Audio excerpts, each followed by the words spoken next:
నమస్తే, welcome to Aadya media. నేను హాసిని. మనతో పాటు ఉన్నారు సీనియర్ జర్నలిస్ట్ ఇమ్మంది రామారావు గారు. నమస్తే రామారావు గారు. నమస్తే అమ్మా.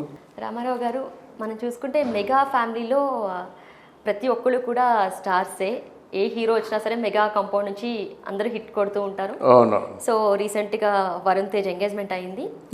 అయితే మెగాస్టార్ చిరంజీవి ఇన్ని సంవత్సరాలు అంటే 11 years అవుతుంది రామ్ చరణ్ మ్యారేజ్ అయ్యి ఉపాసన గారితో.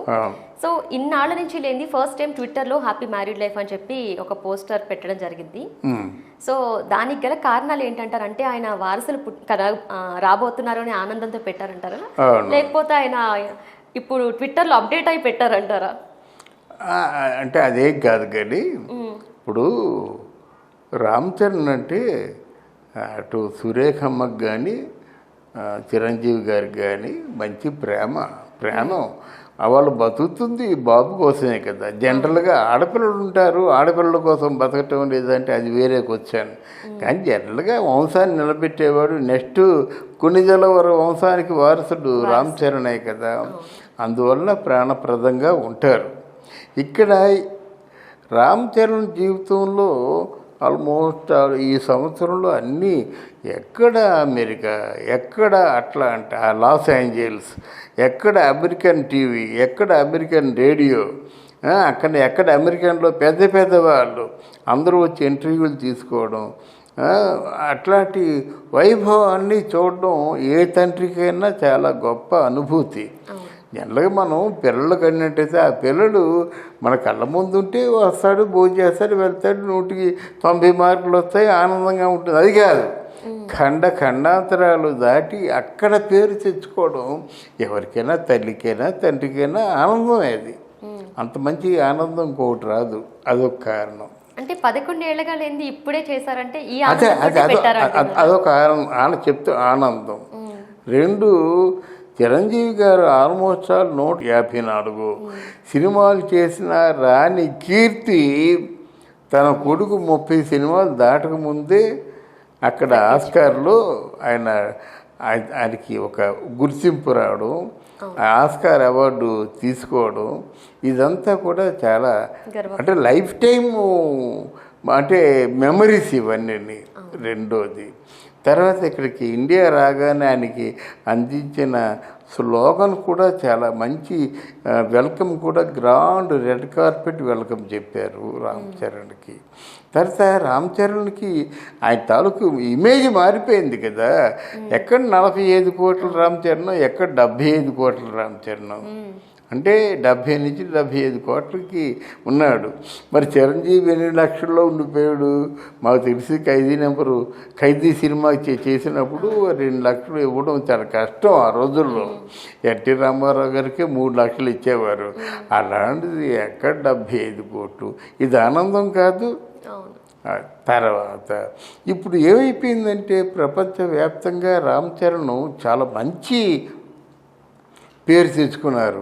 అంటే ఎక్కడ హార్స్గా మాట్లాడడం కానీ, పరుసంగా మాట్లాడడం కానీ కాకుండా చాలా జెంట్మెన్ స్పోక్స్ మ్యాన్గా మంచి పేరు తెచ్చుకున్నాడు. తర్వాత సినిమాలు ప్లాన్ చేయడం కూడా ఆయన చిరంజీవి గారు అయినట్టయితే ఒక 300 కోట్లు 400 కోట్లతో ప్లాన్ చేయలేడు. పోతపోయిందిరా బాబు 100 కోట్లు మెంచొద్దు అంటాడు అంతే. ఇది కష్టపడి సంపాదించిన డబ్బు కదా. ఈయన అలా కాదు, సినిమాకి ఎంత డిమాండ్ చేస్తుందో బడ్జెట్ అంత బడ్జెట్ కేటాయించేస్తారన్నమాట. అది కూడా అంటే తనలో లేని టాలెంట్ కొడుకులో ఉంటుంది. అది కూడా చాలా గొప్ప విషయం కదా. అన్నిటినీ మించి సహజంగా పెద్ద ఫ్యామిలీ, 2 అన్నదమ్ములు, 2 మరదళ్ళు, 2 అన్నదమ్ములకి పుట్టిన పిల్లలు, వీళ్ళందరి పిల్లల్ని సురేఖమ్మ బాగా అంటే కొంచెం యంగ్గా ఉన్నంతకాలం చూసుకునేది. ఆ బాధ్యతని రామ్ చరణ్ ఉపాసన చూసుకుంటున్నారంటే అది ఎంత ఆనందం అమ్మాది. దానికంటే మంచి అంటే ఏమిటి, కోడలుగా తన ఇంటి కోడలు కాదు, ఇంటికి అమ్మాయింది. ఇప్పుడు ఎవరెవరికి ఏం కావాలో తెలుసుకొని మన దగ్గరుండి చూసుకుంటారు. చూసుకుంటుంది. అది ఆనందం కదమ్మా. చిరంజీవి గారి మనసులో పలానా వాళ్ళకి హెల్ప్ చేస్తే బాగున్ను, ఎలాగా అప్పుడు అంటే అపోలోలో జాయిన్ చేసినట్టు ఎంత అవుద్దు అనేది కింద మీద పడుతుంటే ఆవిడ ఫోన్ చేసి పిలిచి ఇది పంపించేసి ఆ తాలూకు వైద్యం చేయించేస్తుంది. ఎన్ని లక్షలైనా ఎన్ని కోట్లైనా అలా అన్నమాట. అలా చేయబట్టి వీళ్ళందరూ దక్కారు. అంటే చిరంజీవి ఫ్యామిలీలో ఎవరికి ఏ ఆపద వచ్చినప్పుడు కూడా నా బంధు అనుకుంటుంది. చిరంజీవి తాలూకు కూతుర్లు వారికి కావలసిన స్వేచ్ఛను ఇస్తుంది. అలాగే మన నాగబాబు కూతురు నిహారికని కొంత ఫ్రెండ్ లాగా చూసుకుంటుంది. మరి ఇవన్నీ ఎవరు చూసుకుంటారు? అందువల్ల ముఖ్యంగా రామ్ చరణ్ని చాలా బాగా చూసుకుంటుందట అపురూపంగా. ఎందుకంటే ఆవిడకి పెళ్ళి అయ్యేసరికి అంత అందగత్తె కాదు అని ఎవరో కొంత కామెంట్స్ వచ్చాయి. అయినప్పుడు కూడా నాలో అందం కాకుండా నాలో మనసునే చూశాడు చూడు, ఇది నిజమైన ప్రేమ అంటూ 11 సంవత్సరాల పాటు ఎంత దివ్యంగా కాపురం చేశారు. ఈ రోజుకి కూడా కొత్తగా పెళ్ళైనట్టు అంత ఒకరంటే ఒకరు ఆపేక్షగా ఉన్నప్పుడు వాళ్ళకి వెడ్డింగ్ చెప్పకపోతే ఏం చెప్తారమ్మా? అది అందువల్ల చిరంజీవి చేసిన పని ఏంటంటే మనసులో ఆ ఎగ్జైట్మెంట్ని, ఈ ఆనందాలన్నింటినీ కూడా మనసులో పెట్టుకొని హ్యాపీ వెడ్డెడ్ లైఫ్ అని చెప్తారన్నమాట. అన్నిటికంటే ప్రధానంగా మీరు చెప్పినట్టుగా ఒక తల్లి మాతృమూర్తి కాబోతుంది.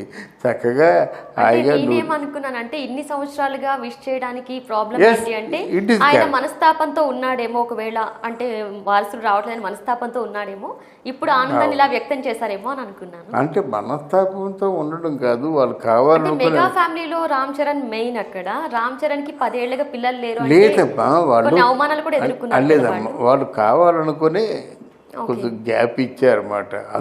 అది మనస్తాపే ఉంటుంది. వాళ్ళు కావాలనుకోలేదు రామ్ చరణ్ ఉపాసన అన్న తర్వాత కావాలనుకున్నారు.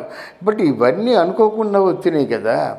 త్రిబుల్-ఆర్ కానీ, నాటు ఆస్కార్ అవార్డులు కానీ, లాస్ ఏంజల్స్ కానీ ఇవన్నీ అనుకోకుండా కలిసి వచ్చిన అదృష్టాలు కదా. అందువల్ల చాలా హ్యాపీగా ఉన్నాడు. తర్వాత చిరంజీవి గారి మీరు బాగా గమనించినట్టయితే ఒక ఈ 67 years వచ్చింది కదా, ఒక ప్రేమను కోరుకుంటున్నాడు. తనని ఎవరైతే అభిమానిస్తారో వాళ్ళ ఇంటి పేరుడు తనంటే పిచ్చి అభిమానంతో ఉంటారు కదా. లేకపోయినట్టయితే ఒక ఘటస్ప్రియను తనతో పాటు ఫ్లైట్లో ఎక్కించుకుంటాడా?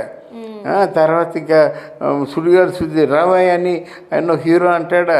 అలాగే ఎవరు చిన్నవాళ్ళు అయినప్పుడు కూడా వాళ్ళు పిలిచి వాళ్ళు తగిన రీతిగా సత్కరించడం కూడా ఆయన పెద్ద మనసుకు తార్కాణం. ఎందుకంటే ఎవరైనా సరే తనను ఎవరైతే ప్రేమిస్తున్నారో అలా చేయడం కానీ, కరోనా టైంలో ఒక ఆక్సిజన్ ప్లాంట్ ఓపెన్ చేయడం కానీ, ఇంటింటికి రేషన్ సరఫరా చేయడం కానీ, తర్వాత ఏమో చాలామంది తనకు కూడా కరోనా వచ్చినప్పుడు కూడా కరోనా బాధితుల్ని ఆదుకోవడం కానీ, కొన్ని లక్షల కోట్ల రూపాయలు అంటే వెనక్కి తిరిగి చూడకుండా ఇవ్వడం కానీ, రక్తం సరఫరా ఇన్ టైంలో చేయడం, బయట నుంచి కూడా తెప్పించుకొని చేయడం, ఇవన్నీ ఎవరు చేస్తారమ్మా? ఫస్ట్ బ్లడ్ బ్యాంక్ పెట్టింది పిచ్చేదో వాళ్ళందరూ రకరకాల కామెంట్లు చేస్తారు. కానీ చిరంజీవికి ఎందుకు ఆనందం ఉండదు? ఎందుకంటే మంచి పని చేసినట్టయితే నీకు ఆనందంగా ఉంటుంది. దీనికి ఒక ఎగ్జాంపుల్ చెప్తాను. ఒక గుడ్డోడు ఉన్నాడు, భార్యాభర్తలు ఇద్దరు గుడ్డోలే, ఆ రోడ్డు దాటాలి. నువ్వు అనుకోకుండా నువ్వు వెళ్తున్నావు, వాళ్ళిద్దరిని చెరువు చేతితో పట్టుకొని ఆ రోడ్డు దాటించేసావు. వచ్చావు, నువ్వు కారులో కూర్చున్నావు, నీ ఛాతీ పొంగుతుంది, ఓ మంచి పని చేశా. ఇద్దరిని దాటించాం కదా, ఓ మంచి పని చేసాం. అలాగే నీకు సంబంధం లేదు, అక్కడ ఎవరో కత్తులతో కస్ పొడి చేసుకుంటారు, రక్తంతో తడిచిపోయింది, అది చెయ్యి కింద రాడిపోయింది, నీకు ఎలా మనసంతా చేతుగా అయిపోద్ది. దాన్ని నీకు సంబంధం లేదు కదా, నువ్వు పొడవలేదు, నిన్ను పొడవలేదు. కానీ ఆ దృశ్యం చూస్తే మనకి ఎలా కనిపిస్తుంది? ఆ రోజంతా మనం తేరుకోలేమన్నమాట. అదే ఒక మంచి పని చేస్తే అంత శక్తి వస్తుంది, ఒక చెడ్డ పని నేను చూస్తే అంత బలహీనులు అయిపోతాం, నిర్వీర్యం అయిపోతాం. ఆయన హ్యాపీగా లేకపోతే ఇంకెవరు హ్యాపీగా ఉంటారు చెప్పండి? ఆయన ట్విట్టర్లో పెట్టారంటే ఆయనకి అన్నీ సమకూరాయి. లాంగ్ లివ్ చిరంజీవి గారు. Okay sir, right, thank you so much. Thank you అమ్మా, థ్యాంక్ యూ.